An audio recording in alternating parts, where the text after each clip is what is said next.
మనం విత్తనంలా పుట్టి విత్తనంలా మరణించకూడదు. మనం విత్తనంలా పుట్టి పగిలి మట్టిలో నుంచి పెకిలించుకొని పైకి వచ్చి పెద్ద వృక్షమై కొమ్మలు, రెమ్మలు, ఆకులు, పువ్వులు, పండ్లు అవ్వాలి. పువ్వులా వికసించాలి, గుబాలించాలి. కానీ మనం ఈ అవకాశాన్ని తెలుసుకోకుండా ఎలా పుట్టామో అలాగే మరణిస్తున్నాము. కర్మచే ఫలము, ఫలముచే భోగము, భోగముచే వాసన, వాసనచే జన్మ, జన్మచే కర్మ, కర్మచే ఫలము. ఇదొక సుడిగుండము. బాధలు లేనిది జీవితము కాదు, అలలు లేనిది సముద్రము కాదు. అజ్ఞానం ఎప్పుడూ మార్పుకు భయపడుతూ ఉంటుంది. అడుగు ముందుకు వేయని మనిషిని ఏ దేవుడూ ఆదుకోలేడు. జీవితానికి అర్థం జీవితాంతం జీవించడం. గతం గాయం కాదు, గిఫ్ట్. మనీతత్వం వీడి మానవత్వాన్ని పెంచండి. కోపంలో మాట్లాడిన మాట కత్తి కంటే అన్నిటికంటే పదునైనది. దురాశ అత్యంత ప్రాణాంతకరమైనది.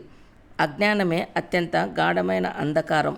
మీరు ఎవరికి నచ్చినా నచ్చకపోయినా మీకు మీరు నచ్చి తీరాలి. మీరు మీకోసం బ్రతకండి. స్నేహం చేయాలనుకుంటే ప్రకృతి అంత తీయనిది లేదు. నేర్చుకోవాలనుకుంటే ప్రపంచం అంత పెద్దది ఇంకొకటి లేనే లేదు.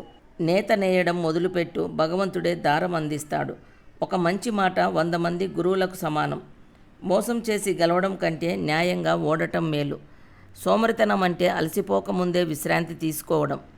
ఆవగింజంత విశ్వాసం ఉంటే మహాపర్వతాల్ని కూడా కదిలించవచ్చు. కష్టాలకు మించిన గురువు లేదు, కన్నీళ్లకు మించిన ఓదార్పు లేదు. మీరు ప్రపంచాన్ని నవ్వుతూ చూస్తే ప్రపంచం నవ్వుతూ ఉంటుంది. ఎందుకంటే ప్రపంచం అద్దం లాంటిది. వెతకండి, ప్రతి సమస్యకు ఓ పరిష్కారం దాగే ఉంటుంది. సమస్య, పరిష్కారం రెండూ కలిసే ఉంటాయి. మీరు ఉన్న చోట మీరు ఆనందంగా ఉండలేకపోతే ఇంకెక్కడా ఆనందంగా ఉండలేరు. పగటి నిద్ర పనికి చేటు, రాత్రి పని నిద్రకు చేటు.